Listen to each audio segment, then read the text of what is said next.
All right.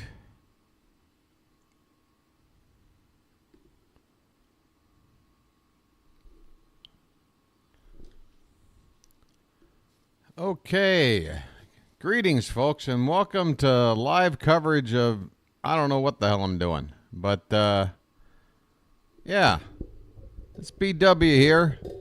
Chilling in my apartment. I got some breakfast here, some coffee. It is the calm before the storm, folks.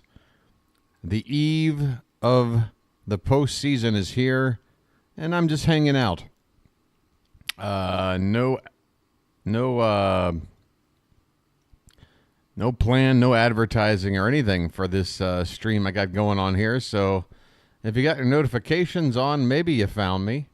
You might have found me, but yeah, we're gonna be here, hang out, talk Orioles upcoming series here, and maybe get some people on the phone, chat it up a little bit. I need to talk to some people, or else I'm going to be lost in my own mind here forever. I'm going to drop this link in the Discord. How you doing there, Monkey Sam? Hello there, Shock21. How you doing there, Vonnie? Folks, I'm just enjoying a little bit of breakfast here. Yeah, I just figure why not share my morning with anybody that might just want to hang out here. Where's my cursor? I mean, everything is screwed up here. Where's the cursor? Hello? Ah, boy.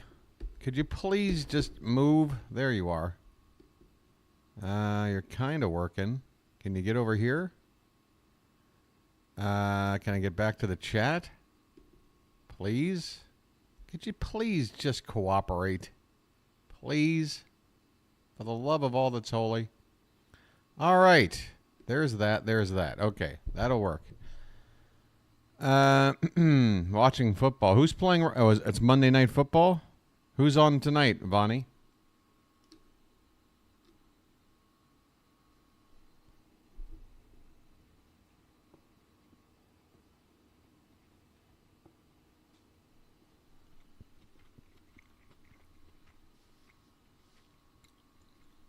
Yeah, the news is everywhere. I'm being informed I'm not even joking, for about the 6th time in the last hour that Pete Rose has passed away. Obviously, that's a passing of a figure in baseball history that's got a lot of it's a tough one. There's a lot of controversy there. A lot of people have a lot of very strong opinions about Pete Rose. I'll say this, on the field, the non-betting Pete Rose was one of the greatest players in the history of the sport. Charlie Hustle, very long career, all-time hit leader. Can't take that away from him. And maybe I got a soft spot for him because he was playing on two teams that the Orioles were able to beat in two different World Series. He was on the 70 team with the Reds, where he spent the bulk of his career. But he was also on the 83 Phillies team. So just another indication of how long it's been for us to get to the damn World Series. The last time we got there, Pete Rose was playing.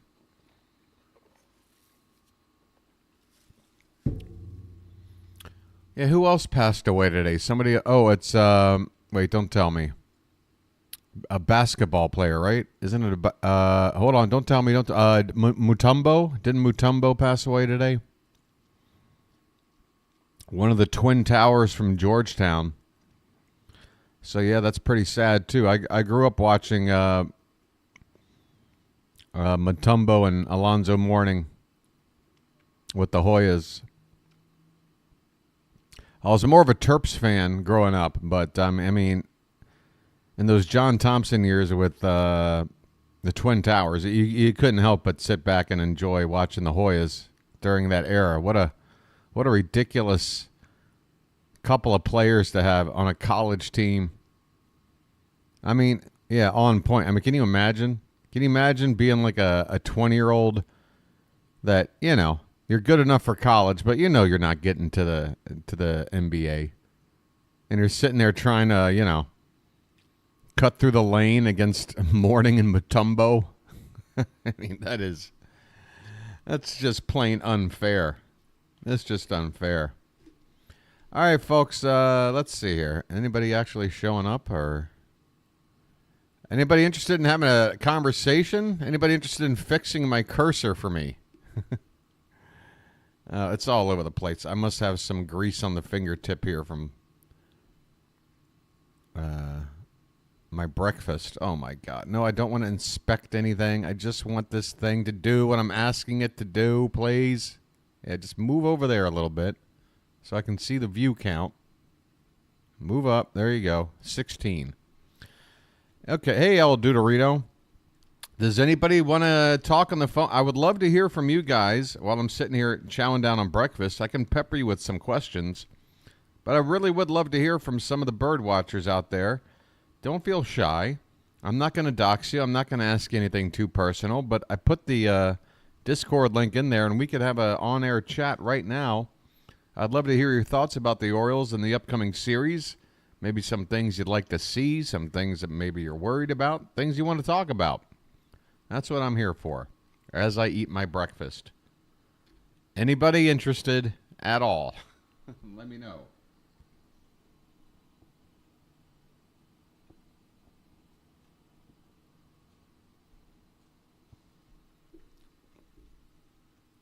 It's really easy to do, and, again, what do you do? It's easier than my cursor is, I can tell you that. The thumbnail I chose, yeah.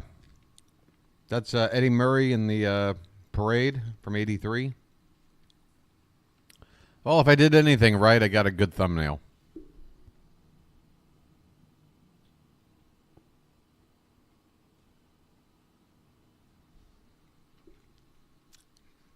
So I'm led to believe that absolutely nobody wants to talk to me about the Orioles baseball. It's your chance, folks. If you like to type, speaking is way easier. You don't have to use your fingers or nothing.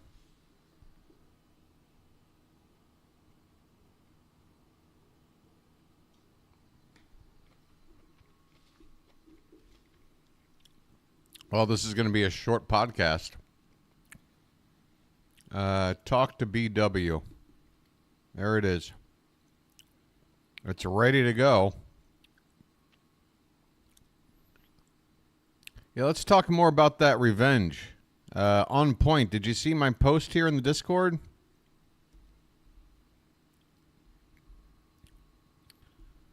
So yeah, folks, here we go. Now that the Mets are in, the Mets, by the way, earlier today split with the Braves. Everybody knew that was going to happen. Our destiny is now complete. Folks, the 2024 postseason will be the Orioles Vengeance Tour. That's right.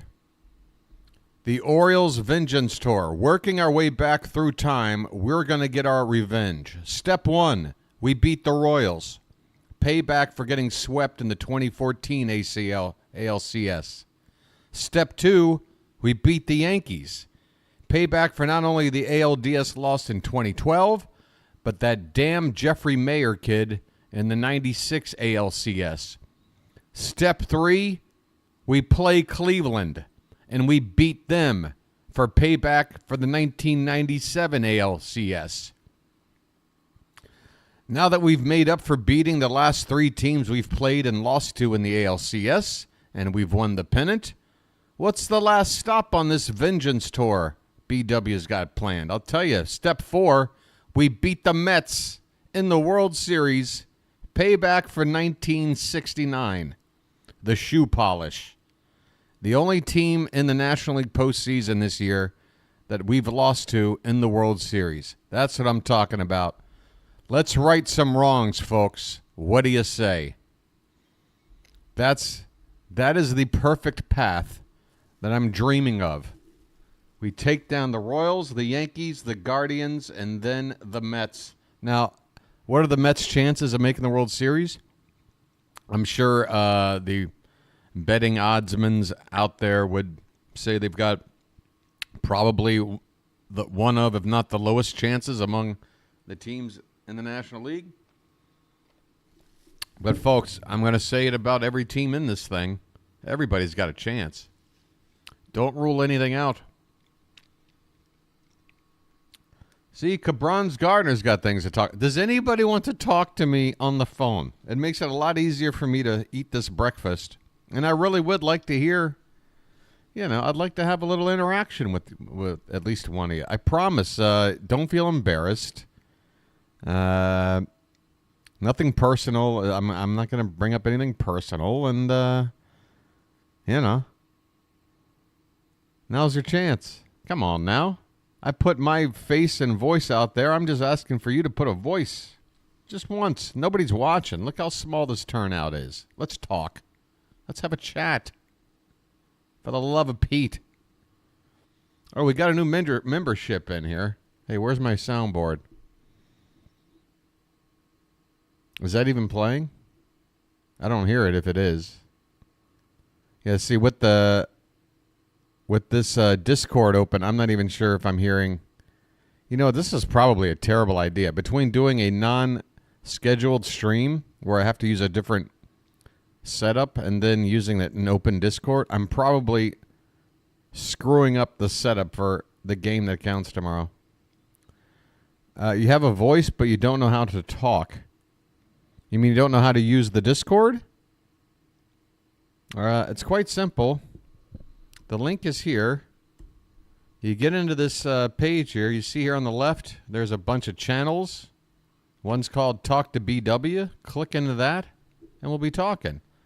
It's just a website, like a social media platform, but it's more private for... All right, Cabrons, are you ready? Get on in there. Let's see if you can figure this out.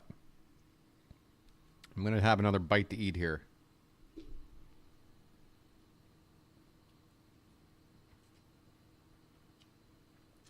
On point, you can do it right now. The link is right there. There's not much of a setup. You get on in there. Hey there, Fayon. Hey there, Chris. Folks, we're just doing an impromptu hangout here tonight, folks. We've all got nerves. 4 o'clock tomorrow. It is on. Every pitch counts. Corbin Burns against Cole Reagans. As far as I know, we have yet to make the roster cuts that are necessary. One pitcher and one position player have to be taken off the team. But the scuttlebutt is that Albert Suarez will be left off the postseason roster because we're just simply not going to use him.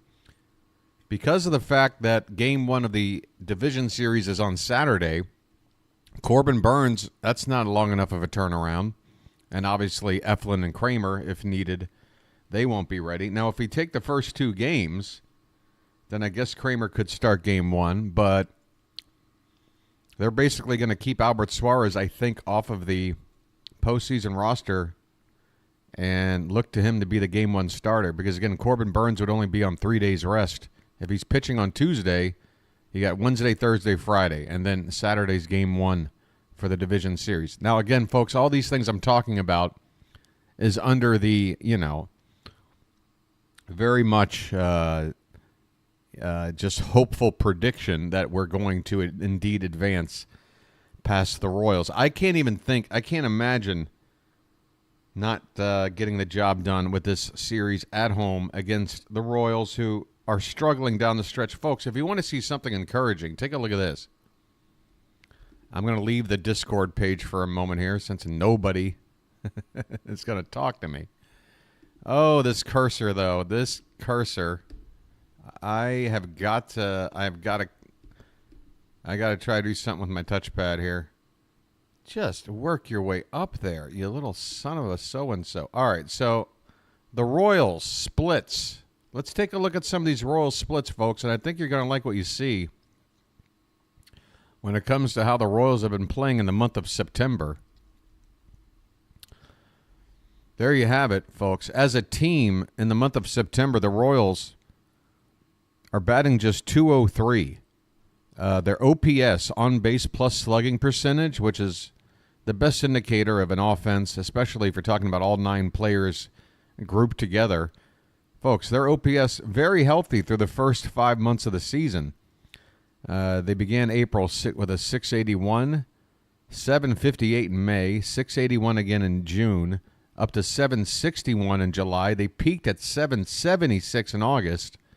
All very healthy. And then look what happens in September. A huge drop-off, down to a 577 OPS. The power numbers are down. As you can see, home runs in April, they had 26, May 28, June 26, July 28, and then August they smacked 41. But in September, just 15. Look at the RBIs. I mean, they've scored about half as many runs in September as they have in any other month. So we are facing them at their lowest point. Now, conversely, if I can get back here. God, why? I can't wait to get a new computer. I just can't wait. Baby, I can't wait.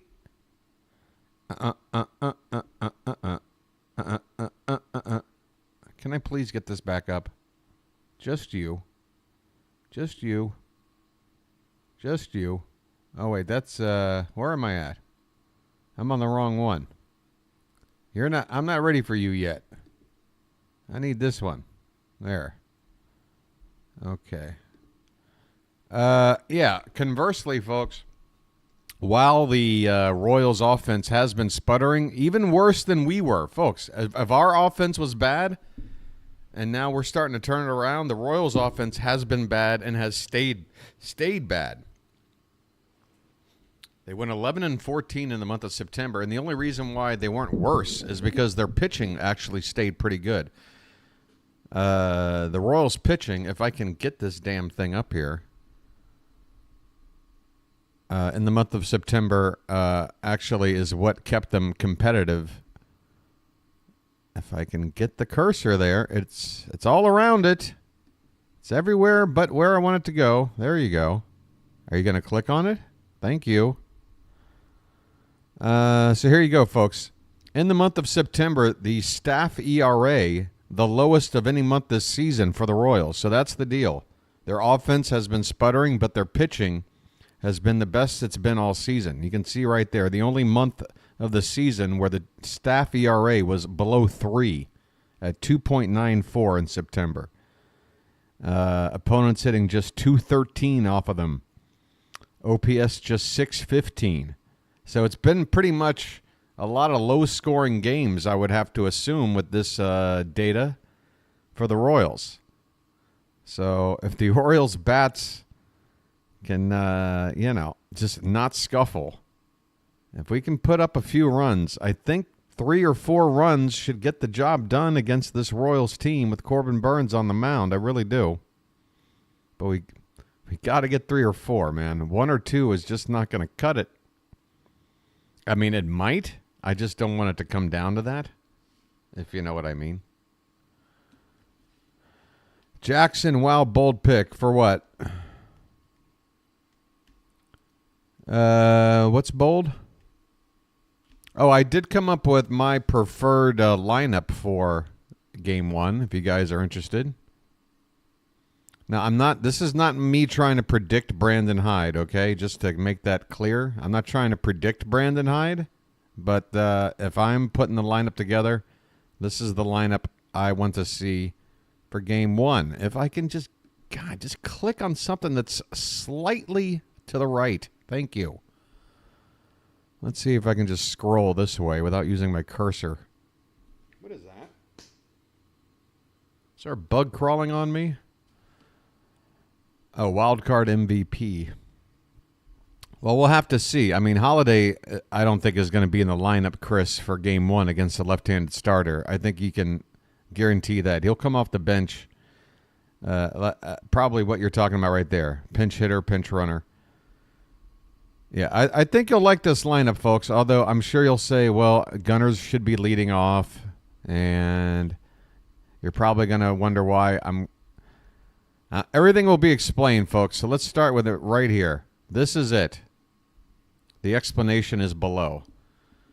Folks, Game 1 of your Baltimore Orioles 2024 postseason facing the lefty starter Cole Ragans. Your starting lineups, and I'm going to be like Rex Barney for this. Ladies and gentlemen, may I have your attention, please? For the Orioles, batting first, second baseman, Jordan Westburg. Batting second, shortstop, Gunnar Henderson. Batting third, right fielder, Anthony Santander. Batting fourth, the first baseman, Ryan Mountcastle. Batting fifth, the designated hitter, Adley Rutschman. Batting sixth, the left fielder, Colton Cowser. Batting seventh, the third baseman, Ramon Urias. Batting eighth, the center fielder, Cedric Mullins. And batting ninth, the catcher, James McCann. All right, folks, this is where everybody in Charm City chat applauds. All right, yeah, I'm ready for this lineup. I am ready to go. I'm ready to go. All right, now, you can't just throw out a lineup like that and not explain yourself. So give BW a contract. Let me explain why, folks. Let me explain why. Now, I expect Brandon Hyde to have Gunnar lead off and Westburg hit second. But I really do feel, especially against the lefty, Westburg takes great ABs. I just want to see a guy like him get on base, and then Henderson with that extra base hit ability of his. You know, I just, you know, and then you got that 1-2 punch of Henderson and Santander back to back. I got Mountie moved up against the lefty here, and we got to space these lefty bats apart. But here's the explanation. I'm not taking Austin Slater over Mullins or Cowser simply for the extra right-handed bat. But conversely, because there is an extra lefty bat in the outfield that I'm going to stick with, I'm going to sit Ryan O'Hearn. I know Ryan O'Hearn had a couple of home runs over the weekend. I want to make a space for him in here. The best place to probably do it is just let him DH and let Rutschman catch. But I'll explain more why I'd rather have McCann and Adley DHing. But again, to put O'Hearn in this lineup would now be 4 left-handed bats. I just think that's a little bit too much. And O'Hearn can be a great bench weapon against a right-handed relief pitcher later on in the ballgame. I'm sure we'll see him if he's not in the starting lineup. So anyway, that's my reason for sitting Ryan O'Hearn. I could sit McCann, have Adley catch, move Tony to DH, and let Slater into the outfield. That would give us a slightly more defensively sound outfield, you know. Not to take anything away from Tony. If he can get to the ball, he usually does well to make a good catch. But, you know, Slater's definitely can cover a little bit more ground. And Tony could DH. Just saying. That would be something I consider, but I'd much rather go with this. Anyway, moving on. Yeah, so that basically would mean Slater over James McCann. But James McCann, folks, I mean, you saw how he's been looking at the plate lately. I mean, McCann, not only do I think is he a defensive upgrade over Rutschman right now, I think we can't ignore the fact that he's swinging the hottest bat he's been swinging since he's been on this team, I think. Anyway, I got him up in the game, not only for that, but because we got Corbin Burns on the mound, folks. Corbin Burns is on the mound, and I want our best defensive catcher to help try to control the run game of Kansas City. Obviously, fingers across that Burns can limit base runners altogether and just go out there and mow people down. But if he does allow some of these particular runners on, they are going to run with abandon. And I want our best defensive option behind the plate to try to keep that run game under control. So I'm going with McCann in this lineup. Adley still needs to be in this lineup because it is a left-handed starter, and Rutschman can hit lefties. And I'm going to let him DH right there in the middle of the lineup. That's fine with me. So that leaves you Slater on the bench as a right-handed bat option, O'Hearn as a left-handed bat option, and then Holiday as sort of your pinch runner option, maybe pinch hit for Urias when a righty comes in, something like that. Now, I have neglected Emmanuel Rivera in this whole conversation. If he is going to be the final piece of this puzzle, I just feel like he's just sort of a bench guy. I know he had that one big game. I just don't see how maybe you put him at first base, Mountcastle DHs, and you have Adley catch, and you just go with him over McCann. That's the only way I see Rivera squeezing in, but personally, I prefer this lineup we got right here. Defensively, folks, this lineup, very, very strong, right? It's a very, very strong defensive lineup. Holiday's been shaky out there. Who else are we talking about? Oh, Ryan O'Hearn. I mean, Mountcastle's a better defensive first baseman, and O'Hearn in a corner outfield spot, he's serviceable, but, this is definitely, you got Mullins in there at center, Cowser in the left, covering that giant left field in Baltimore. Urias at third and Westberg at second, looking very steady since they came back off the DL. So, yeah, defensively, and folks, again, the Royals right now, they're not hitting well, but they are pitching well. Corbin Burns is expected to pitch well. So you add all of those elements together, and to me, that spells out a low-scoring game. And if it's going to be a low-scoring game, I think you got to put the emphasis on our defense. So all of that is the explanation for this here lineup. Anything else? Oh, I just wrap it up with saying this team will win game one. It's definitely our strongest lineup in terms of defense. Oh, and touchdown Ravens. I was writing this up during the middle of the Ravens game last night. By the way, congrats to the Ravens for kicking the Bills' ass. And, the Ravens are going to be fine. Ravens are going to be fine. They got off to a little bit of a slump start, but they'll be fine. Anyway, right, so what do you guys think? What do you guys think of the lineup? What would you prefer? This is why I want to talk to somebody. I want to hear some... Nobody wants to talk? I can't get one person to try this. I'm going to put the link in one more time. All right? You go here. You come into that talk to BW thing, and we can sit here and have a nice little chat. Folks, there's 19 people here. So there's no reason to feel embarrassed or anything. There aren't thousands of people watching, like during a regular ball game. So it's an intimate affair that I'm just going to get. Wow, I feel like I'm back in high school. This is like junior high prom or something. I don't have a date for the dance.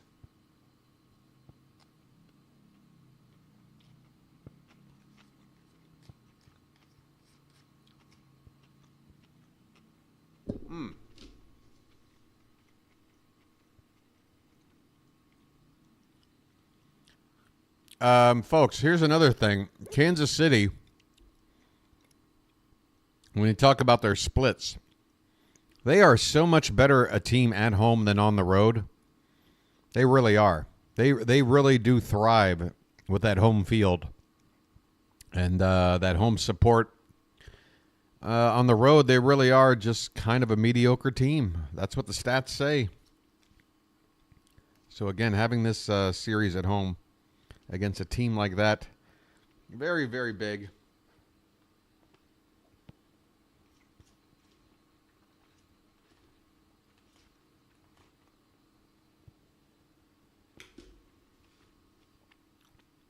Wow, folks. The lack of interaction going on right now is extremely cringeworthy.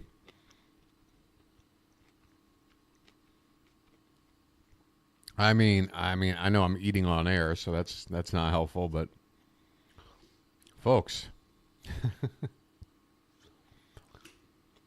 Hello. Hello. This thing is on, right? All right. What are some more concerns that I have then? All right. I didn't want to make this all about me, but here I go. All right. Fayon. Nicholas, didn't you say you wanted to try to get on here and talk? Oh, you did talk before. Hey, Nick, what do you think about my lineup? What would you change? What would you do? Surely one of you wants to say, I'd rather do this, BW. And I'm not sitting here trying to invent an argument. Just want to engage with other Orioles fans on the eve of the postseason, and I'm getting nothing. Wow. This is like an episode of Black Mirror where that lady is just running around this empty neighborhood and a bunch of people are watching her and she has no idea what the hell's going on. You want a left-hander leading off against a left-handed pitcher? Do you want to see Colton Cowser's season stats against lefty pitching? I don't think you'd want that against a lefty starter, Nicholas.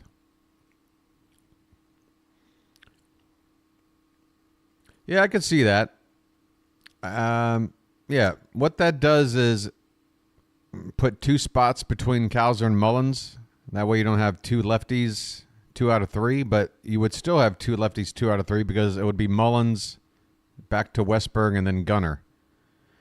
And if Gunnar does wind up leading off like he tends to do, then with a lineup like this, it still keeps those lefty bats separated. Yeah, we're facing Cole Reagans tomorrow, Nicholas. Yeah, that's the Shock 21. This is the other topic I wanted to talk about. Folks, I mean, I don't know how much is being discussed on the Baltimore airwaves, sports radio, or whatever. I don't really have my ear to that stuff. All of my opinions and analysis and everything, it just comes from my own observations. I don't listen to the other stuff. Once in a while, I'll listen to like a Tim Kirkjian or somebody just weigh in on something Orioles related, because I know he's coming from like I cover all the teams, I got no bias kind of thing. But in general, yeah, I stay away. But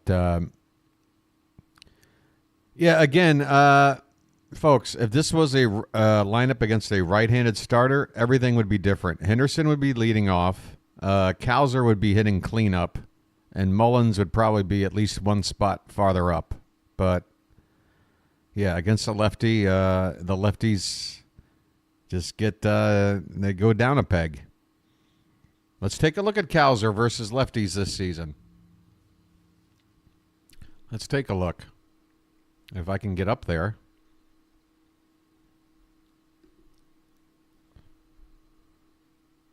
Let's see. Uh-oh. Here we go again. I swear to God. You know, why can't we have nice things? Why can't we have nice things?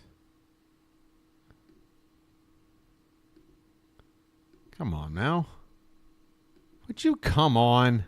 I'm probably going to just end this stream. Jeez. Folks, I did turn the ads off for this as well. This is just a hangout, intimate affair. Can I please just click on this? Thank you. What? Now it's clicking on things by itself. Are you kidding me? Could you please be nice to me? Be nice.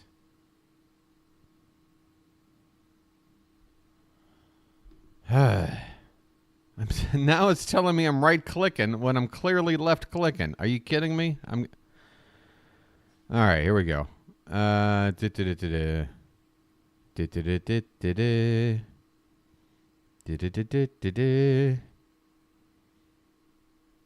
right, versus lefties. Let's take a look. Not pitchers. Good Lord.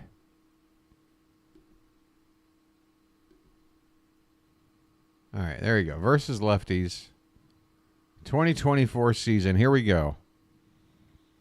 Colton Cowser against lefties this season is hitting .224, which is about, 20 points lower than his season average. And the slugging is terrible. It's below 400. So he's not a cleanup type hitter against lefties. I'm sorry. 381 slugging. I mean, as a comparison, Jordan Westburg slugging 450. Mountcastle 460, Tony 480, Gunnar 470, Adley over 500. Even McCann has got a 400 slugging against lefties. Cowser is sub 400. So, yeah. Thank you, Chris. I had to sit here and fiddle with my damn cursor, and now you're jumping the gun. I got it up right here. I want to have a back and forth. Not a fact checker. Selby for closer. I mean, Dale, if that were going to be true, like, why the hell didn't we give this guy more looks before now? You're fine, Chris. I'm really just trying to get one of you guys to have a chat with me. I don't know. Am I intimidating or something? What is it? What honestly? Okay, Nick's in there, apparently. Let's take a look in here. Are we in here right now? Hey, Nick, can you hear me? Are you there? Can you feel me near you? I would look at what, for Cowser? Okay, let's look. Yeah, I'm not trying to cherry pick anything. Let's take a look. If Cowser's heating up against lefties, then I'll backtrack. Cowser splits. In the last, I don't know how I'm going to get both splits, though. I need in September against lefties. I don't know if I can get both splits on one thing. I'll say this. In September, he's hitting .232. But excuse me. Yeah, .232. OPS is, 750. It's all right. Overall in the season, it's 768, so it's a little bit below. Oh, in general? Okay. Versus lefties? How our lineup is doing against lefties and lately? Yeah, I don't know if I can get both of those up on the same. That's the thing. You can look at. Yeah, I think there's probably another website where you can toggle and line things up like that. But between the fact that my cursor sucks and I'm just not feeling the motivation to dig through and try to figure that out, we're just going to try and work with the stats we got here. But what else do you want to look at stats-wise, folks? Yeah, but anyway, that's why I have Cowser hitting where he is. Honestly, I was sick, if Brandon Hyde is treating this like a regular season game, he's probably starting Austin Slater over somebody because of the right-handed bat. But I think Hyde is going to say, Mullins is hitting pretty well. Cowser, we need him in there. Our defense looks strong in the outfield with both of them out there, and we can space them apart. It's just 3 lefty bats total in the lineup when you add Gunnar into the mix. So, yeah, I think Slater takes a seat.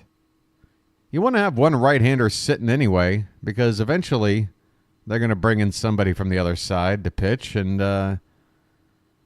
you want to be able to go to a weapon from both sides of the plate. Yeah, Shock, and that's just getting started. If there's a game 3, that'll be 3:30 in the morning, and then all in day's work though. Give you an idea of what the Royals lineup might be. Okay, I can do that. 4 for 12 against Kansas City, and that was way back in April. I don't know how much to read into that few at bats from 6 months ago, but fair enough. I don't know if he was facing a lefty or righty. It's a small sample size, a long time ago, but I get you. You're talking about the Kansas. Yeah, this is something I was going over like in yesterday's game.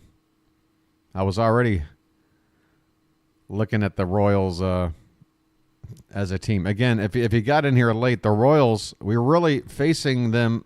This really is the best team for us to face. They really are struggling in the month of September. It's been their worst month offensively. Bobby Witt Jr.'s worst month of his season, and Salvador Perez's worst month of his season. Their two most dangerous bats in the lineup have had their worst months here in September. And then you got Vinny Pasquantino, who would probably be hitting like fifth in the order. RBI guy, first baseman. He's out. He is out of this lineup. So this lineup, again, the Royals, they have been pitching very well. They've had their best month of pitching in September, a staff ERA just below 3. It's the only month this season where they've had a staff ERA below 3, but the offense has been the worst of the season. So that's the deal. It's probably going to be a low-scoring game. And that's why it's so important for Burns to keep those pesky. It's not just Bobby Witt Jr., folks. It is not just Bobby Witt Jr. Michael Garcia, he doesn't get on base a whole lot, but when he does, he's got 37 steals. There he is right there. Only a 231 average, on base below 300. But if he gets on base, you're basically giving up a double. There you can see Vinny Pasquantino. He's part of the top 4. This is these guys in bold. That pretty much tells you they're best guys. And one of them is not playing. Another one is only really a problem if you put him on base, and he hits 231 with a 281 on base. So you try to keep him on base. Sally Perez and Bobby Witt Jr., obviously both very good. Over 100 RBI apiece, combined just under 60 home runs. Bobby Witt with 31 steals, 332 average. I mean, Bobby Witt Jr. is just so damn good. But that's it, folks. I mean, that really is. You look at these two OPSs, 977, 786. Vinny, you take out of the equation because he's not playing. That was 760. The rest of these OPSs, folks, are in the 600s. Hey, by the way, Adam Frazier, ex-Oriole from last season. Guess we'll be revisiting him. Don't forget about Adam Frazier, folks. And then you got things like MJ Melendez. He's not a very good fielder. If they play MJ Melendez in left field at Camden Yards, folks, you're going to like that. There's a reason why this guy has a wins above replacement of negative .9, 206 batting average, and yet he's got the 5th most ABs on the team, which means he's an everyday player. And this guy's hitting 206, and he's 1 win below replacement level, right? Hunter Renfroe. This should be an easy out. Right-handed bat in our ballpark, hitting 229. He's supposed to be a power hitter. He's only gotten 15 home runs on the season. His slugging is below 400. We ought to be able to take care of him. Kyle Isbell. 229. Pretty similar numbers to Renfroe with less power, but more speed. The catcher, Fermin, he's pretty good. But, 6 home runs on the season. Not exactly got to worry too much about that. But 271 average is solid. And he's a pretty good defensive catcher as well. Hey, Rob, how you doing? If it's not the best, it's right there. I don't know. Somebody could take a look at Aaron Judge. But, yeah, Bobby Witt Jr., folks, in case you didn't know, is the reason why the Royals are here. If we take care of Bobby Witt Jr., which, by the way, we did. If we click on Bobby Witt Jr., we can see exactly what he did against the Orioles this season. I looked at this already. I mean, obviously, you take care of Bobby Witt Jr., and we ought to be able to take this series. So here is Bobby Witt Jr. versus the Orioles this season. 26 at-bats, 6 hits, a 231 average for Witt. .286 on base. Great. And slug just .423. So his OPS against us was just .709. As you can see, he's got a lot of teams with an OPS over 1,000 and several more in the 800, 900 range. But against us, we're one of the teams that knew how to take care of them. I mean, you got the Cubs here. They did well, but they only had to he only had 12 at-bats. He had more than twice. I mean, this is a pretty good sample size. We took care of Bobby Witt Jr. He even got caught stealing once. I've been caught stealing once when I was 5. I enjoy stealing. It's just simple as that. So there you go. We've handled Bobby Witt Jr. Now, again, this goes back to April, but Bobby Witt Jr. has been, Bobby Witt Jr. all season long. So that's nice. We did well against him that first couple of times around. And, folks, if you remember, all 6 games, even though we took 4 out of 6 against Kansas City, every game was close. In fact, I want to say the Royals might have even outscored us somehow in that series. I think maybe we won one game by a lot, and then every other game was like win by a run. Or maybe there was one game they won by a lot. Either way, the total runs scored between us was pretty close. And, yeah, McCann had that walk-off hit. Westberg, remember, he went to right center field to win the second game of that opening series at home. And then, we took 2 out of 3 in Kansas City just about a week later.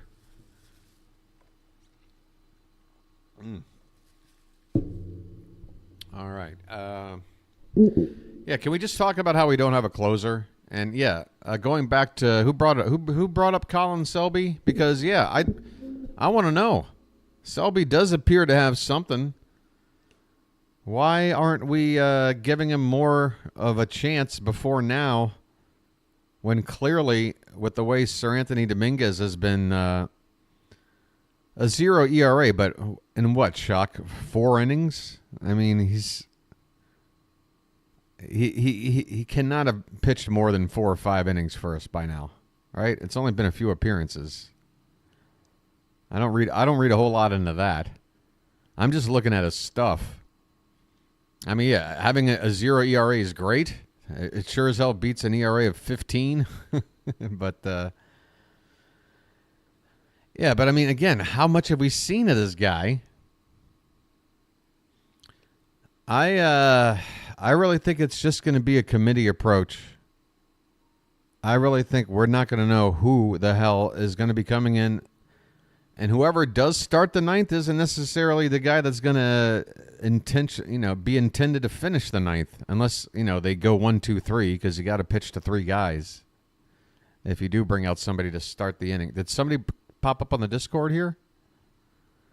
Or was that a false alarm? Oh. Who's this? Old man. Hey, old man, you're doing it the wrong way. You come into this little chat area right here on this, see, on the main page, you got text channels, voice channels. Come on into the Talk to BW channel. Right now you're trying to contact me directly, like in a private chat or private phone call. Shock 21, I don't know officially, but I would assume it's treated a lot like during the regular season when you see transactions reported. They usually come out a couple of hours before the first pitch of a given game, whether it's in the morning before a early afternoon game or later in the afternoon for a night game. I think they're given license to fiddle with the roster right up until a couple of hours before they hand it in their lineup card, that's for sure. So, yes, they might still be thinking about it right now. They might still be making a decision. What are the odds Burns starts Game 7 of the World Series versus the Brewers? Well, let's see. Divide by 15. I got a remainder. Carry the 2. Okay, and if I use the Pythagorean theorem, then 2AB over X squared minus 1.85%. 1.85%. Man, that was tough math. Just a hypothetical for you. Who would you most least want to play in the divisional round? I want the Yankees, honestly. I want exactly what we would get. I want exactly what we're going to get. The Yankees. We're 8-5 against them. And I'm sorry, but I want to get into their head. I want to get into that fan base's head. I want them to know that this current era of baseball, it ain't about a Yankee comeback. This is the Orioles' time. This is our time. I don't want to go full Goonies on you, but it's our time down here. There you go. Yeah, two big bats. Two big bats, and if you know how to work around that, you know the recipe to beat them. And again, folks, there's no electric atmosphere at Yankee Stadium anymore. They ruined it. That new stadium of theirs ruined all of that lore, all of that mystique. It's gone. It's just not there. I feel zero intimidation going to the Bronx. Nothing like things were when I was a kid. It's just not the same. It's an amusement park. That stadium. It's an amusement park. It's not a ballpark. And it's for our amusement. Stanton, when he's hitting well, yeah. I'll tell you this. We got this giant left field, which is designed to keep right-handed power hitters from getting cheap home runs. The problem is, when you're talking about Aaron Judge and Giancarlo Stanton, when they get a hold of one, that's not going to matter. You can back that wall up another 30 feet. It's not going to matter with those two guys.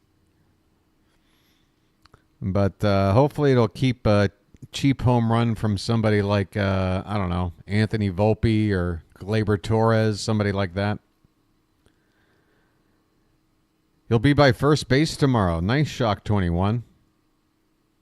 Does anybody want to actually try to talk to me? Come on, people. This is so embarrassing. Not a single one of you wants to just take a risk and just say hello.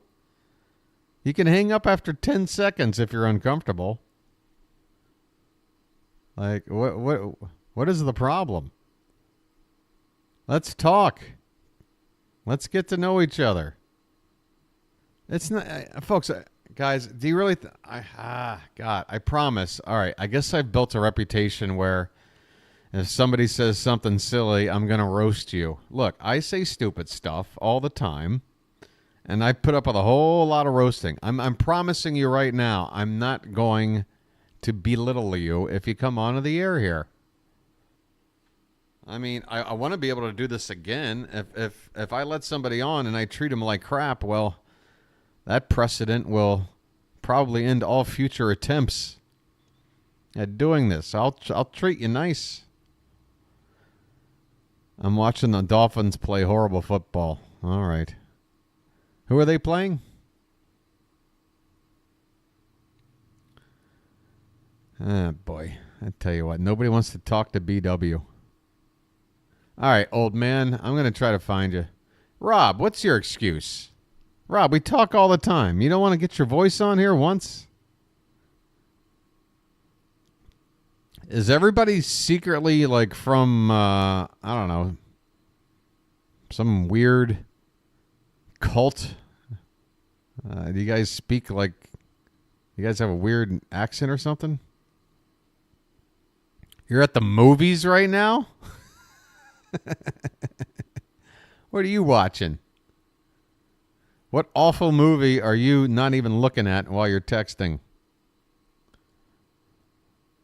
Seahawks Lions. Oh, there's more than one Monday Night Football game. Is that normal now? Is there now normally 2 Monday Night Football games on a week? Cray cray. Boring movie in empty theater. What's the movie, Rob? If it's boring, let us know so we don't make the same mistake.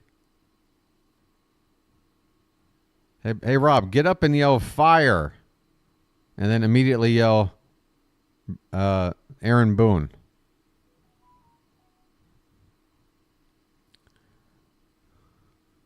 All right, I'm going to see if I can talk to old man, even though this ain't really... Oh, you're diecast classicist. All right, so, dude, you were trying. I would just ask you about Thailand? Oh, God. Oh, God. Bro, you come on over into here, man. Right here. I'm here. I'm right here, buddy.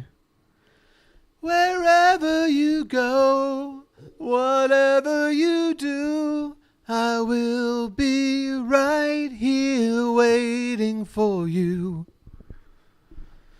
I love serenading all the men in chat. Is there a single lady in here? Oh, here's Shantae. Okay. That makes it safe.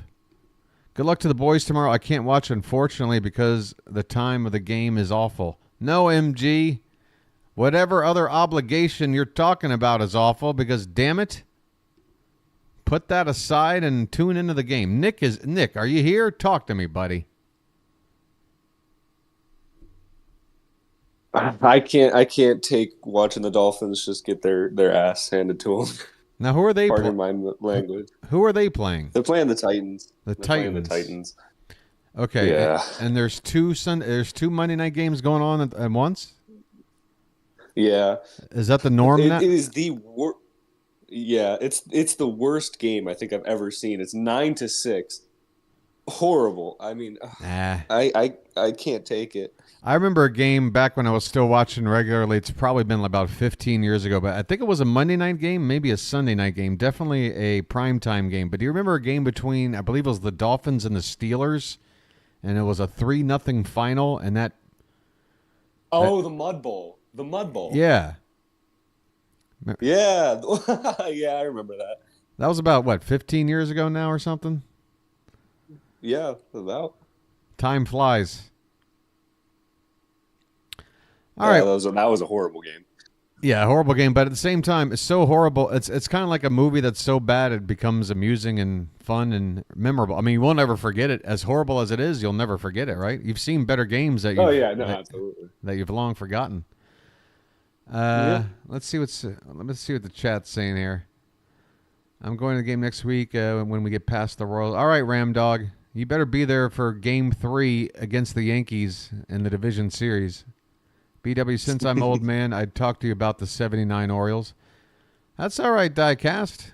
I mean, I was alive then. True, I was still crapping my diapers, but I was alive. I got to go on Kevin and Zach. Shock, I don't think they want me. I emailed the Ryan Ripken show like 2.5 months ago. I've tweeted at Zach. Never got a response in any way, shape, or form. In fact, the only actual nod I was given was during that whole announcement about them starting this reaction channel. And when they were describing this channel, they were alluding to the idea of doing in-game play calling, which obviously for me is a bit concerning because that sounds like somebody... competing with my channel. And how am I going to compete with the son of Cal Ripken Jr. and his friends? I don't know.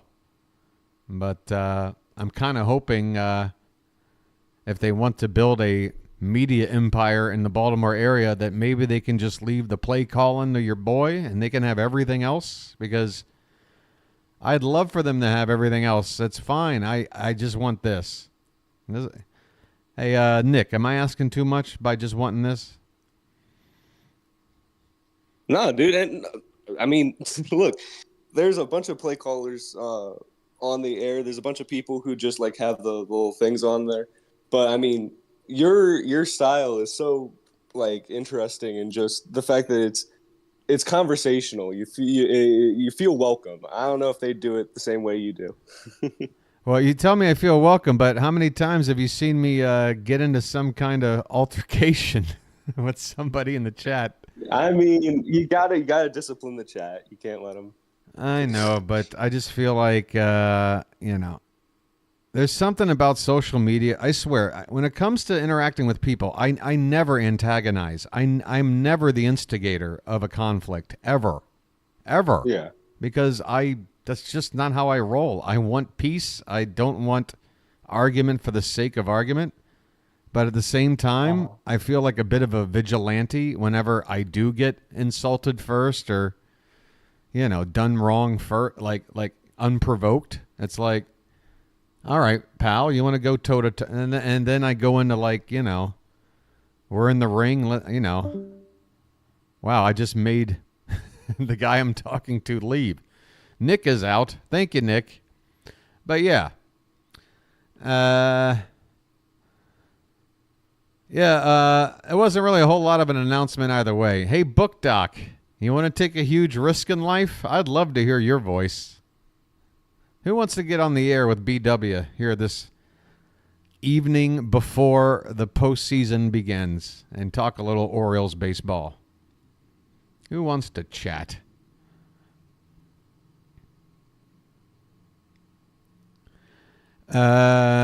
Yeah, Book Doc, again, this is all going back to a few months ago when they were announcing the channel. They were talking about their intentions, and at the time, they were talking about it. And I remember there was a stream that they put on, and thanks to some of the bird watchers here, like Pocket Watch, when they mentioned doing play calling, they said, well, what about the bird watcher?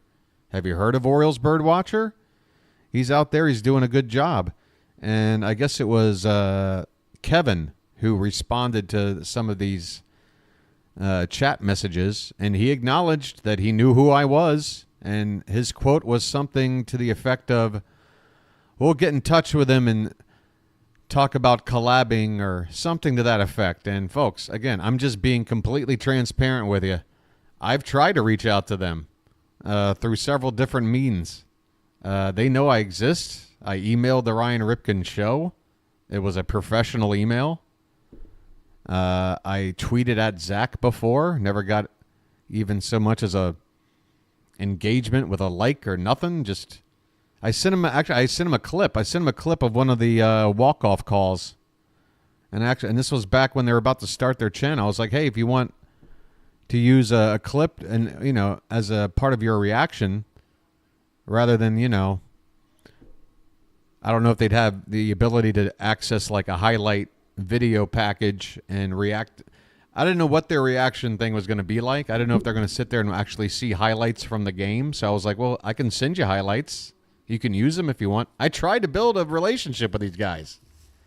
And the only sense I get from them is that A, they don't want anything to do with me. And B, they really don't give a damn about my channel and its existence. Which sort of, again, makes me wonder, gosh, what are your intentions here? Because how am I going to compete with the son of Cal Ripken Jr. and his friends? I can't. I don't have the connections. I don't have the resources. I don't have anything like that.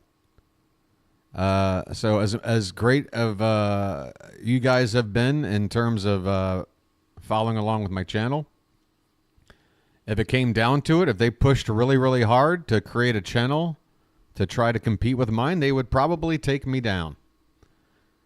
And that's why I'm hoping that I can build a community that will, hold together in case something like that were to come about. Yeah, I mean, it's not a need to compete. I don't want to compete.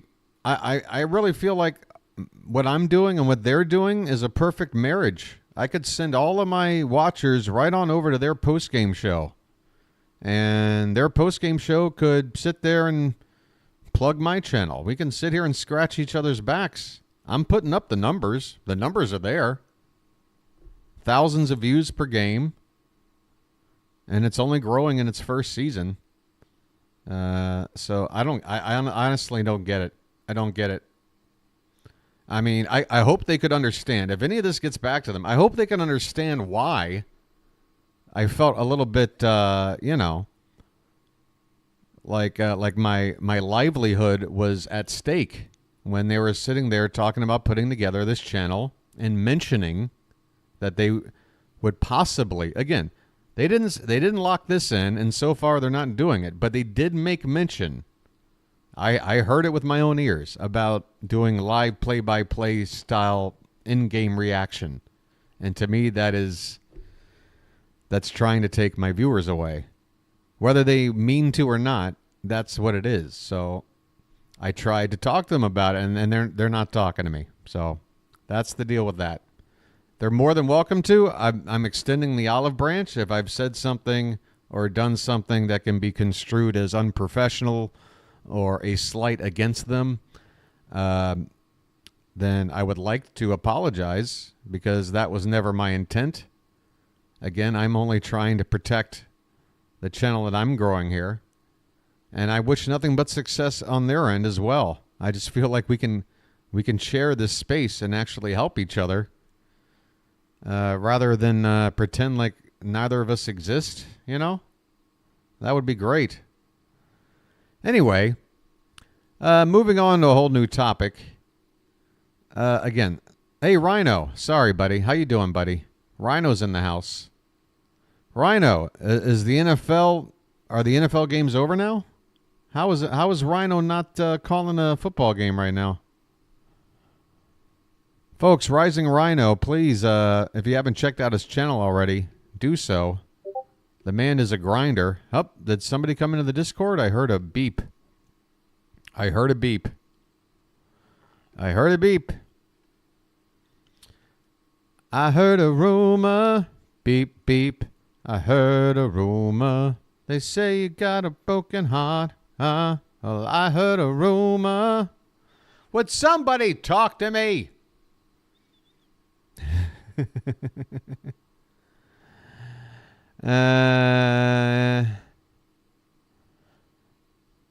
talking about Pete from NYY Underground? Yeah, we're not in competition. I mean, separate fan bases, separate teams. I'm not worried about that. I'm not worried about NYY Underground at all.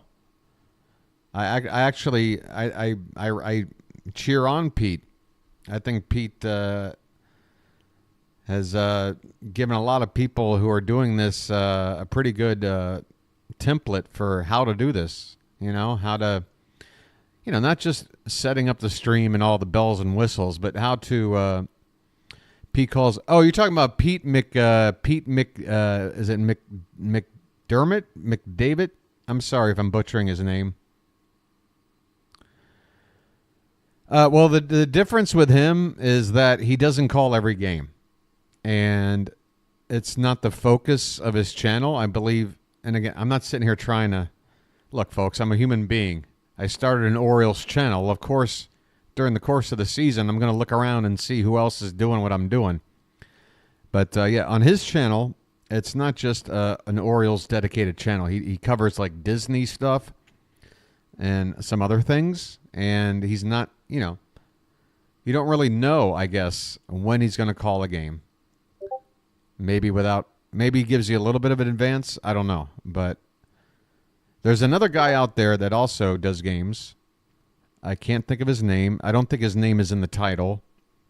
But he wears glasses, and he's sitting in a comfortable-looking living room of some sort. That's about all I got. I can't remember his name, but I've seen his channel as well, calling Orioles games. But again, he might call like 2 games a week, something like that. As far as I know, with the Orioles or any other team, I'm the only team out there that's I'm the only streamer out there that I'm aware of that's called every single game this season. Well, if nothing else, I love it. Everybody's hanging out in the Discord while nobody talks to me. Oh, my God. Folks, I promise this isn't the same talk to me as that horror movie from Australia last year. You don't have to hold a ceramic hand and have a dead spirit into your body and possess you. If you talk to me, it'll be nice and, pain-free. Meanwhile, my Discord is just popping off. Discord's popping off, but nobody wants to just click over here and talk. God. Look at everybody active over here. You guys. I mean, what do you want me to do? What do you want me to do, huh? What do you want me to do, huh? I'll tell you what, I'm going to light up my lucky.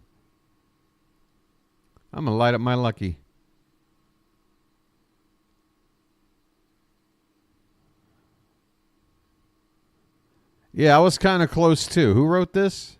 Yeah, I was off by like 1 hour because Rob posted the start times right when I was out there going like, well, I put the thumbnail out there, but I don't know what the start time is yet. Here it is.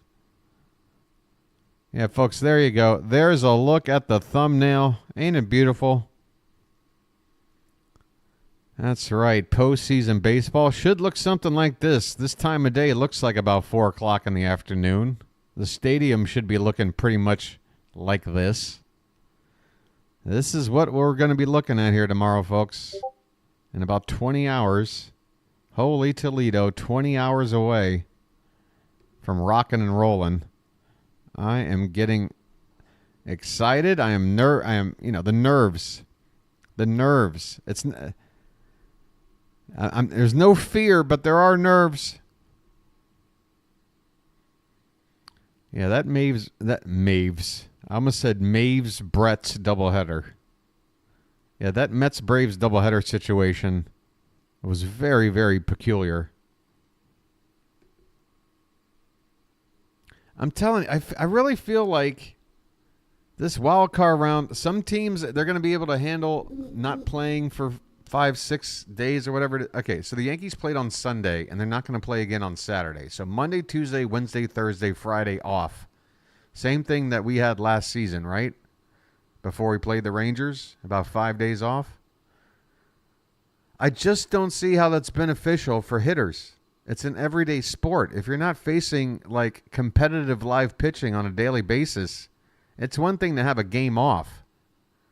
It's one thing for one player to be out of the lineup for 5 days. But when the entire team is taking 5 days off, and then like a switch, you got to turn it on. And not only do you have to turn it on, you are now playing a team that just got finished winning a postseason series. So they're feeling energized, whether or not they've had no rest.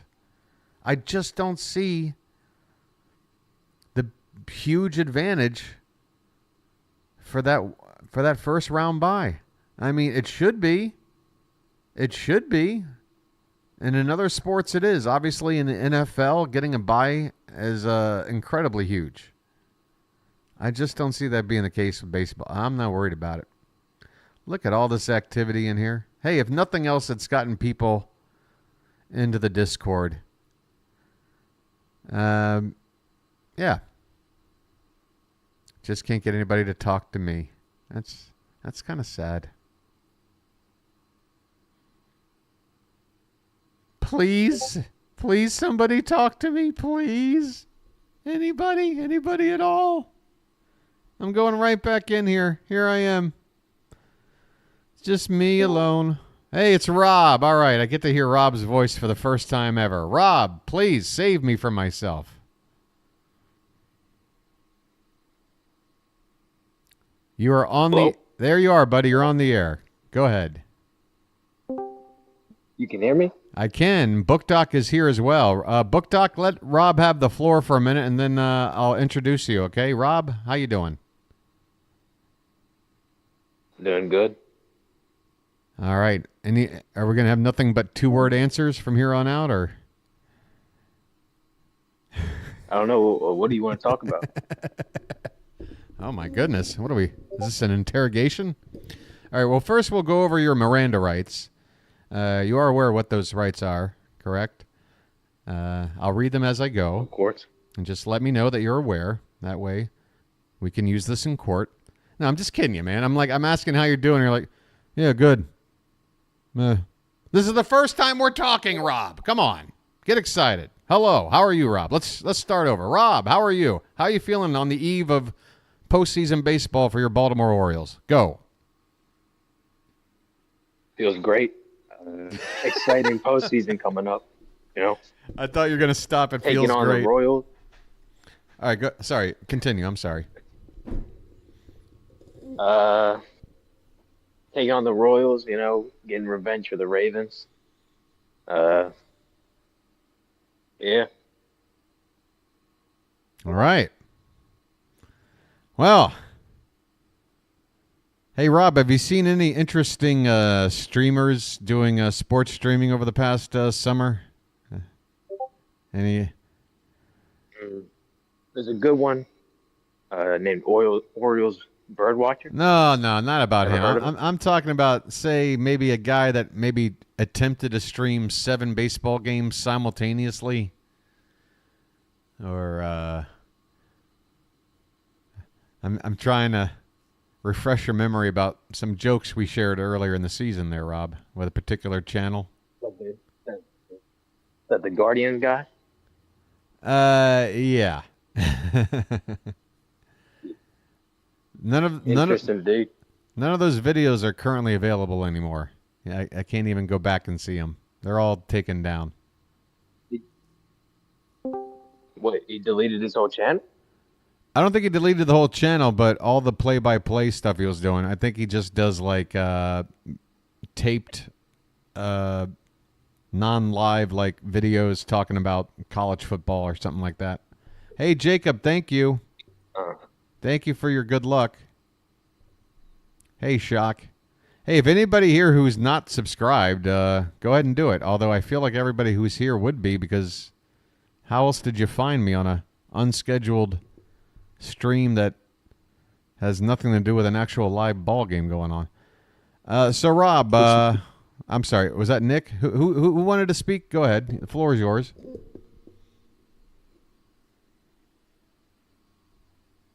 Hello. I don't think anyone said anything. Oh, I saw a little murmur there. Maybe it was just somebody. All right, never mind. Okay. Let me think here. Albert Suarez starts game 1 against the Yankees. How do you feel about it? Go. Not good. Not good? No. Not at all. Not good at all. I mean, he's had quality starts, but I like him in the long relief. You know, of course, Grayson not being able to come back really hurts that, and he will probably have to start games, but, you know, I don't like it. Don't you like the idea, though, of a guy who came out of nowhere at this age? I mean, they make movies out of this stuff. This could be a potential made into a theatrical film kind of story going on with Albert Suarez. You know? I love Big Lots. I love Big Lots, but, yeah, I love him in that long relief, you know. I think he's too valuable in that. We don't have one. Should never let go of Irvin. Uh-huh. Yeah. I agree with that. I think Irvin, as a starter, would give you a better shot. Yeah. I mean, I do feel like a lefty, if we're going to be playing all these games at home, we should have a lefty in the rotation. Because, again, with a lefty pitcher, the idea is you're going to limit the lefty at-bats who have a shorter field to work with, you know, the flag court and all that. And then, you just handle those right-handers that have to contend with that giant left field. And so, yeah, it should be beneficial for lefties pitching at home. And currently we don't really When have... we play the Sorry? When we play the game, won't we be playing their home? I'm talking about for the upcoming series against the Royals. All these games are going to be at Camden Yards, and we don't have a lefty to use. Okay. But yeah, once we play the I thought you Yankees... were talking about. Sorry, go ahead. I thought you were talking about the Yankees. Yeah, I did kind of jump around a little bit. Sorry, but yeah, when we get to the Yankees, if we have to play 3 games against the Royals, Dean Kramer's going to start Game 3, and you're looking at just 3 days off between Burns starting tomorrow and Saturday game 1. So Burns, Eflin, and Kramer would all be out of the equation. Suarez has to start game 1, right? Yeah. I mean, Povich. Or it would be him or Povich, but who do you think's real? I mean, I think with Albert starting the final game of the season, they bumped him up a day. They could just leave him off. Gosh, I don't know. Well, see, Povich has flashed really good potential. Yeah. And I mean, so is Suarez. It's really hard to say who would give you the best outlook. I think for me, I would just go with the guy I feel who's less inclined to be overwhelmed with the whole postseason environment, and for me, that would be Suarez. He just seems like a guy who wouldn't give a shit about the situation. Because that's been his whole story, was like, give me the baseball in any situation, and I'll go out there and I'll do my best. Maybe you try to have Povich in there as the starter, and if he's flopping, then you put in Suarez. And who starts the next day? I mean, we could pull an okey doke. Name one of them a starter. One's a lefty, one's a righty. Obviously, Aaron Boone goes in there and builds a lineup to face one of those sided pitchers, and then we have that guy pitch. Take him out in the first inning. Exactly.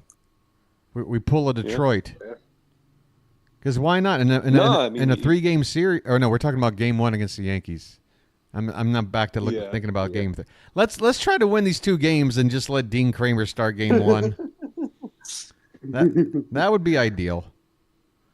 Kramer starts game 1, and then Burns can start game 2. He'll have the rest. Yeah, that would work, which would set Eflin up to start game 3 at home. Go ahead. I got a question for you. Sure. Who are you more confident with, Burns or Eflin?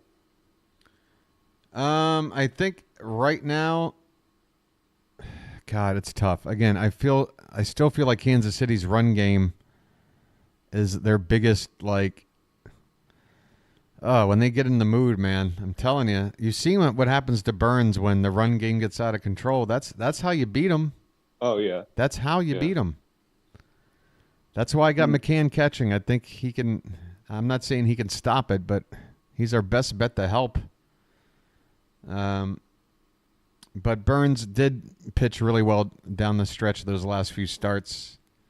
Back-to-back 7-inning performances without a run, and then the last start, it wasn't as good, but they took him out way too early because they wanted to keep him, rested up for this. But I mean, they already announced him. I think for Burns' own mental confidence. We're like, we brought you in here to be the ace. We're giving you the ball in game 1. You're a game 1 guy. If we were to tell him you're our game 2 guy because you can't hold base runners, that might not really help him actually pitch. That might stick in his crawl. So Burns and then Eflin. That's fine. I could make a case for Eflin game 1 because of the whole run game situation. If it was the Tigers, I'd say Burns all the way because Detroit doesn't really have speedy guys like that. It wasn't really an issue. Yeah. Even when they beat 4 out of 6, they weren't really running all over us. They only got a couple of guys that can do it. But and those guys aren't nearly as good at doing it like Bobby Witt Jr. and Michael Garcia are. So, Burns in game 1, that's fine. Let's just hope he can keep the guys that we need off base because singles will be or walks will be doubles very, very quickly. Yeah. What else, guys? What's going on? What are you thinking about? What are you worried about? Aren't you guys worried about, it's the 9th inning. We got a 2-run lead. What happens? Well, I mean, it kind of depends on what's happened. I know, but I mean, this is kind of unprecedented, right? Go ahead. I would like to see Aiken in that 8th or 9th inning. I know he struggled occasionally, but he's given you a lot of consistency out of the bullpen, and that is rare in this bullpen. I mean, I've been a very big supporter of Aiken all season. If you recall me basically saying he's been done wrong the times he was sent down, you look at his numbers have been solid all season, really. None of I mean, if we had an elite arm in the bullpen, we wouldn't be sitting here wondering, So we got a bunch of guys that can struggle and do struggle from time to time, but I think Aiken has been about as consistent as it gets. The problem is, well, I mean, not necessarily a problem, but for me, if you're going to bring in a lefty to get the job done late, I think it's Danny Coulomb because, I mean, all those pitches of his are just plain filthy. Aiken is effective, but he's not filthy, Yeah. Coulomb is filthy. I like Coulomb. See, I don't know if Coulomb has had enough time, though, because, I mean, he's only been on the roster for, 2 weeks now? Something like that. Maybe 4 appearances by now. So is he ready to take on a closing position, or I don't know? I think he is. I mean, nobody's ready. Nobody's nobody's like 2 weeks ago going, "Oh, I'm going to be the closer for the play." Nobody's ready. Whoever, if anybody gets anointed, if we do kind of settle with one guy, then I think Danny's as good of a shout as anybody. But again, that's a pretty low bar because we're just looking at a whole lot of options that don't really have this kind of experience. Mm-hmm. It is concerning. It really is. It really is concerning the fact that we don't have that guy you just automatically go to in the 9th inning, and doesn't matter who's coming up to hit the lefty righty matchups. None of that. It's like this is our guy. He's coming in, and we're gonna have to play matchups. We're probably gonna see different guys, different nights, and hope that it works. I need to know. Yeah. Since I haven't been following baseball postseason with the Orioles not involved for several years, has there been a team that's gone all the way that hasn't had like that sort of classic closer type where they've been more of a committee type? Because it feels like there's always, with a World Series winning team, there's always that guy. I mean, who was the closer for the Rangers last year? Leclerc?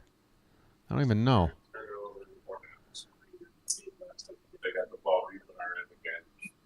Anyway, I'm hearing a background conversation. Yeah, I mean, if you guys can't think of any examples either, I think it's pretty rare for a team to, make it all the way without really having a dedicated closer. At least in the era of closers, like mid '80s on. Before the mid '80s, it was kind of a different situation with the whole closing thing. But anywho, I'm worried about it.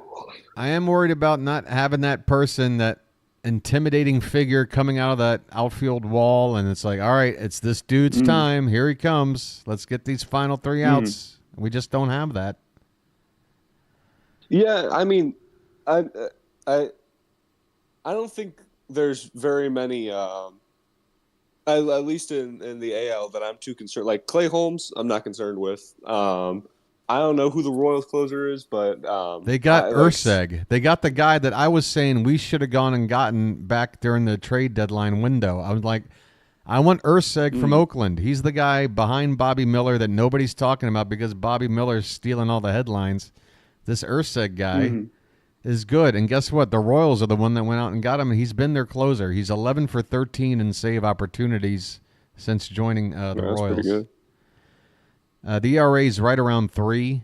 He has blown a couple of saves, so he hasn't been like lights out, but he's definitely been like pitching like a closer, which we could have had him. That's the guy I said to go get. Nobody listens to BW. Nobody. Yeah. Now we got to. Do you feel better about Soto after these last few appearances where he's really settled down? I feel better that he has a chance to be effective, but I also feel like he could easily shit the bed at any given time too. Yeah. Yeah. He struggled hard though when he first came over. Yeah. Yeah, I mean, if you remember, after his like second appearance, I'm like, cut this dude. Yeah. Normally I don't jump on people that I've jumped on like two people this year.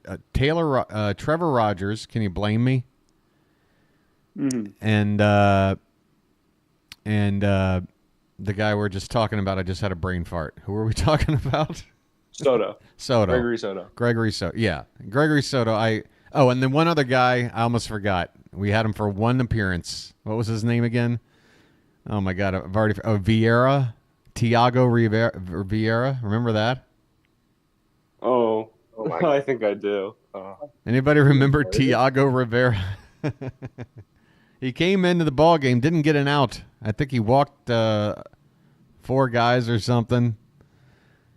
We cut him like 2 minutes after the ball game. But yeah, so other than that, I usually don't try and jump the gun and go, oh, this guy's garbage, I don't want him around. But Soto definitely caught me and showed me that, again, the stuff looks good to me, you know? If he can locate it and mix it up effectively, I think the stuff is fine.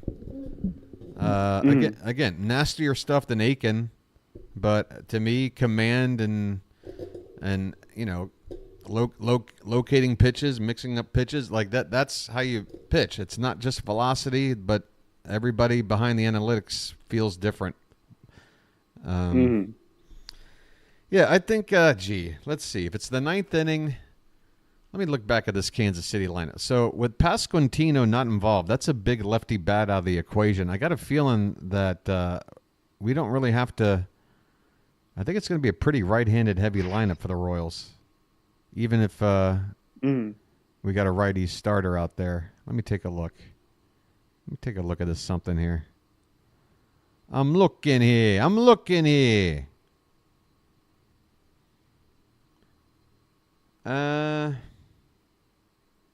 I mean, they do hit better against right-handed pitching. But let me see. Let's take a look here. Who scares me from the left side in this lineup? Fermin, the catcher, he's right-handed. Paul DeJong, veteran right-hander. Adam Frazier. Hey, I remember you, buddy. I'm not going to worry about you, though. Garcia's right-handed. Michael Massey's an interesting case. This is the only guy that has an OPS that's kind of decent, 743.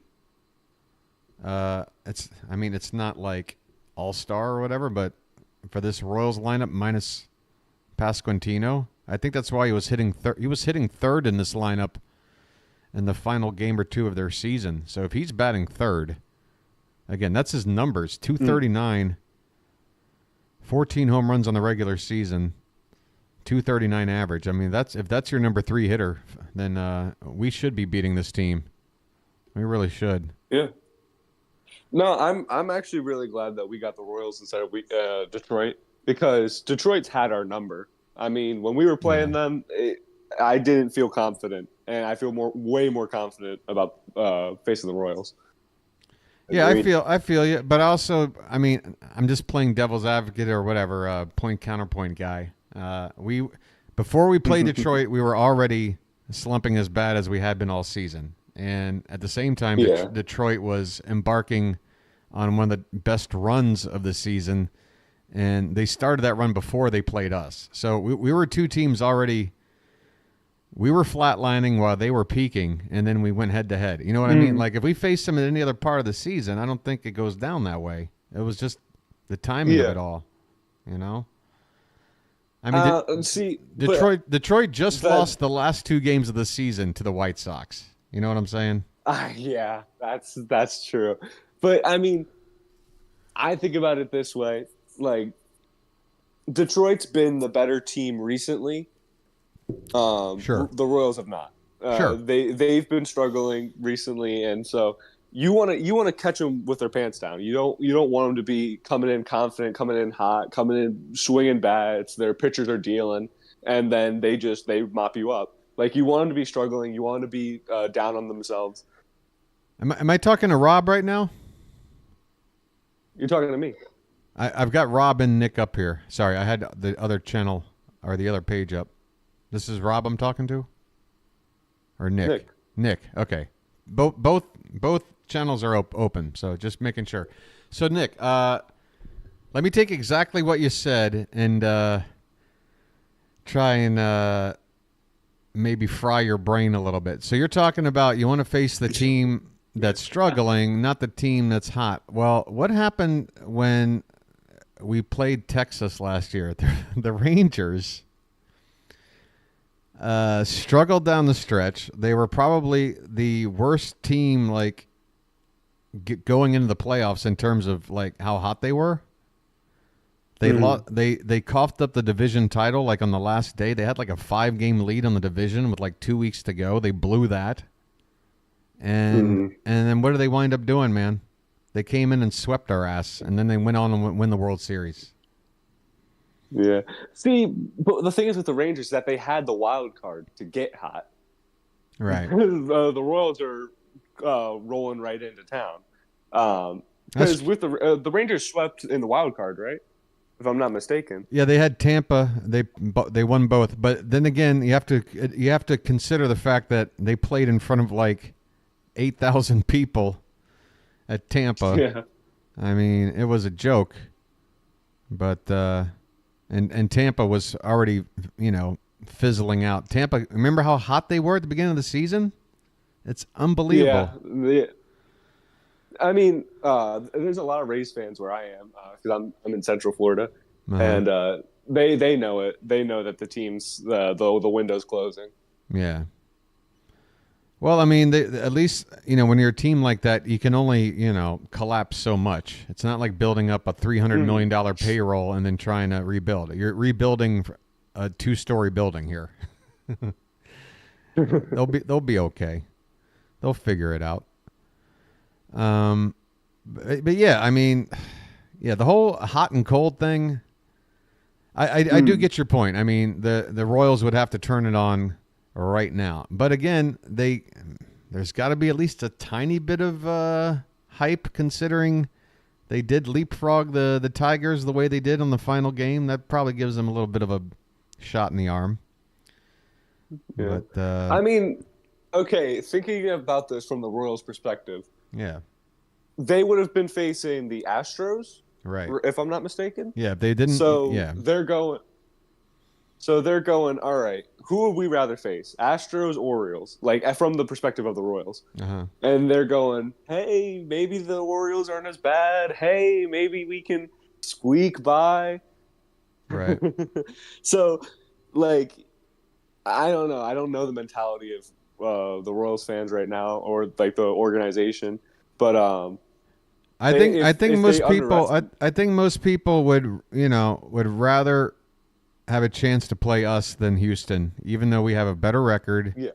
It's because of the whole experience thing. Houston has 7 straight ALCSs they can point to. We have 1 getting swept at home postseason in that same time period to point to. So they've got the resume and we don't. And I think that's the number one thing people are going to look at, and then they're going to say, yeah, I'd rather play Baltimore, which is fine. Again, let us be the underdogs. Let us be underestimated. Yeah. I know we got swept last season. We got so much to prove. We got to win these games at home after what happened to us last season. We got to win. It's so true. It's so true. And you know what? I like the idea of Kansas City coming in big on their loyals, thinking that they're going to touch up Burns and touch up Eflin, and they're going to sweep us or whatever. And then they get rudely awakened. I mean, we got to punch them in the mouth. I hope we do. I mean, just to take the burden off the pitching a little bit, if the offense can just show some of that spark that's been popping up ever since Westberg and some of the other boys have returned. Again, I'm looking at the fact that the Royals, they've had their worst offensive month of the season in September, but their best pitching of all season has also been in September. So if they're gonna, that's the way they're playing low scoring games, and we've got each team's playing with their ace on the mound. This should be a low scoring game, but I'm gonna go Orioles 5, Royals 1 in game 1 tomorrow. That's the final score for me. I like it.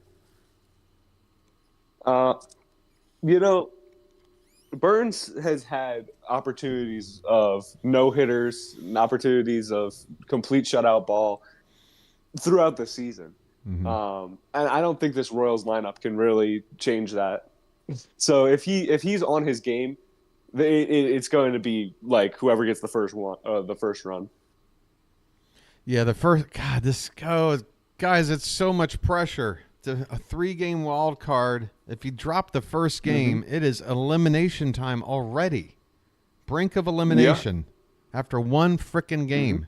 We got to win this opening game, man. You gotta, yeah. I mean, No, it's extremely important. Yeah. I'm not gonna give up if we lose game one because again, there's 2 games left. We win the second, third game. Everything's at home. Hang in there, but man, you gotta get this first game. I mean, if for no other reason than just, I mean, we sat there, we watched a 101 win team last year win the division, have the best record in the league, and we sit there feeling pumped about playing at home, division series, and God, it just went so bad. Yep. Oh my goodness! No, I remember it. I remember watching Rodriguez just completely collapse. I forget which game that was. Game 2. Yeah. Game 2. Yeah. Game 2. We got to change the script, and next year I don't want to go. Okay, well our postseason record is lose. No, we got to start mounting these wins. Because, I mean, what builds experience? The Astros can point to 7 straight. All right, well, we need to start pointing to 7 straight. We need to start saying, hey, we won the wild card. Hey, we beat the Yankees in the division, whatever. But you only do that if you win. Hey, speaking of division and winning that, I tell you what needs to come down before this game tomorrow, and it better be down. In fact, I have no reason to think they wouldn't, but obviously the Yankees have won the division this year, so that whole 2023 division winning logo or whatever they got on the wall in left center field right below the bird bath, that should be gone now. I'm hoping it's gone now. I mean, how embarrassing would it be if it's still up there when we play the Yankees in the division series? They're going to come down and go, really, guys? You're holding on to the glory of last year's division? Yeah. Yeah. Yeah, you got to take that down. No, yeah, that it has to go down. Yeah, you lost the division. You don't get to talk about how you won it last year. I mean, it's just absurd. But it's just I don't know if hopefully the front office or whatever's on top of that. Somebody's going to be like, hey, we lost the division. Take that down immediately. Yeah. If anybody's got eyes on the ballpark, let me know if they can still see it up. Take it down. Oh, jeez. All right. Well, how long have I been on the air here, folks? Should I wrap this up? Now, wow. I mean, holy cow. An hour and 45 minutes. What the hell am I doing? Only 14 people here. I think that tells me everything I need to know. But hey, I got a new member while all this happened. Look at that. There you go.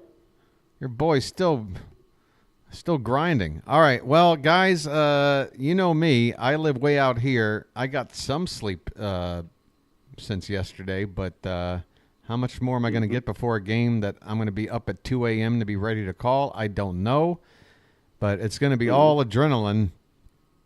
Every pitch, folks. Lock in.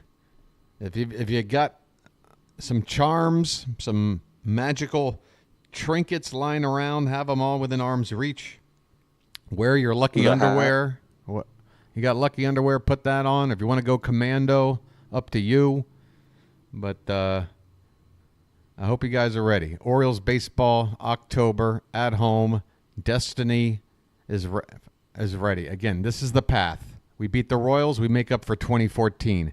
We beat the Yankees. We make up for the ALCS in '96 and Jeffrey Mayer. Then we beat the Guardians in the ALCS to make up for the 1997 ALCS against them. That's the 3 last teams we lost to in the ALCS. The only 3 ALCSs we played in since the last time we've been to the World Series. We make up and beat all those teams on our path back to the World Series to play the team that we lost to in '69, the Mets. We beat them, and it is the greatest story in Orioles' 70-year history. What do you think? BW, I got one Yeah. more question for you. Oh, one more question. All right. Hat on or hat off at the beginning of the game? Wow, that's a very good question. That's a very, very good question. I don't know. What do you think? It's up to you. It's up to the hat. You got to talk to the hat.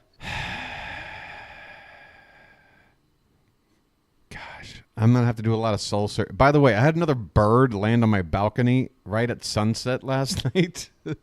A black bird that just landed and started staring inward to me right over here at the window. Just like the night before I started up the channel on opening day. I was like, oh my God, I'm having another one of these. I don't know what the hell's going on over here. So yeah, it's not just the hat. There's definitely some voodoo or something going on with this whole thing. God, what do I do? What do I do? Oh, sorry, I didn't want to put pressure on you. I know, but you're asking a question that I think I already was thinking about, and I didn't know what to do. You know what I think I'm going to do? I'm going to start this game 20 minutes before first pitch instead of the usual 10. So a nice long hangout intro, go over everything. So I think I'm going to open the stream hat off and go over the lineups and all that. And right before first pitch, I'm going to play a little bit of that 2001 music. And the hat's going on. Because here's the deal. The hat, I told you, the hat is going on and staying on until these playoffs are over.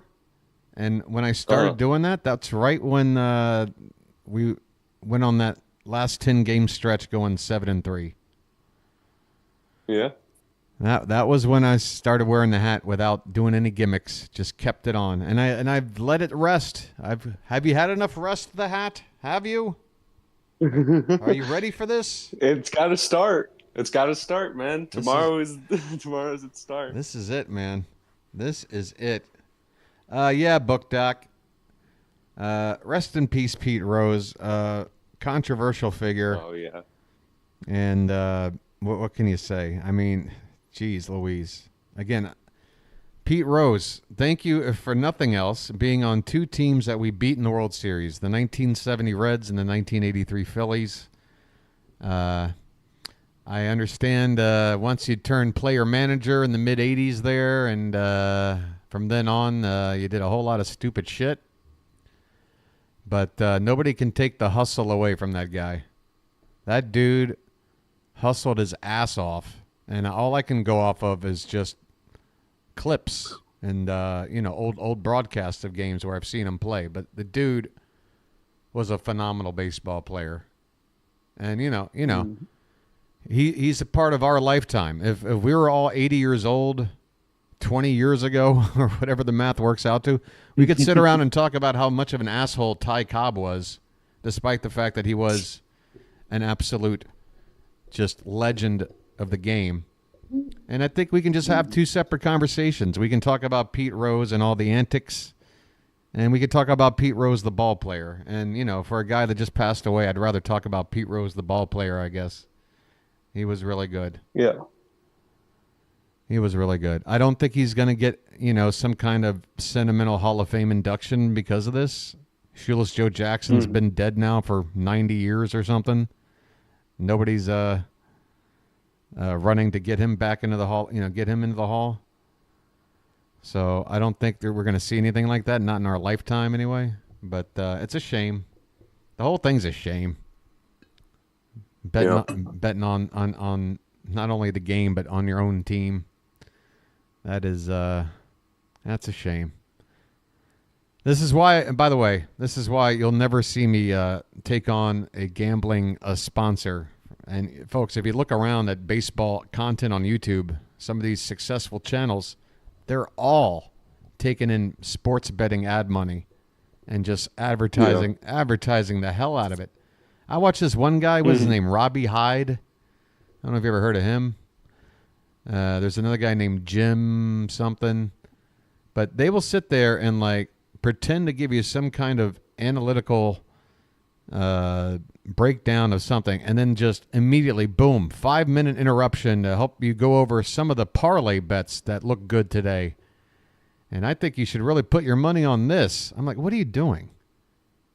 This is It's insane. it's extremely unethical. It is extremely unethical. But anyway, that's a whole nother conversation. Folks, your boy the Bird Watcher needs to rest this this Hall of Fame voice that he's been building up here, right? It's time to go. So I'm going to sign off the Discord and then get back to the stream and sign off there, okay? I'm going to cut off this chat. Thanks for hanging out, Nick, Rob, here in the chat. I'm going to hit the disconnect, okay? Bye-bye. Bye-bye. All right. All right. Let's see what's going on here. Ah, right. Yeah. Thanks. Yeah. Exactly.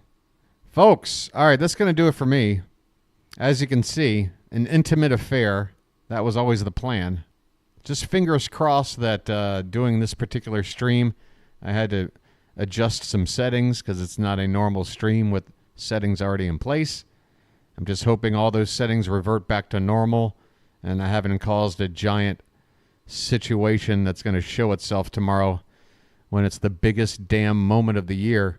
Game 1 of the wild card series coming up. Corbin Burnes against Cole Reagans. And again, I'm going to be on the air at 3:40 p.m. Okay? Folks, let everybody know. Thanks for hanging out. Have a good rest of your night. Go Baltimore. This is our year. This is our time. This is our turn. This has been the Bird Watcher. And I'll chirp at you later. Good night, folks.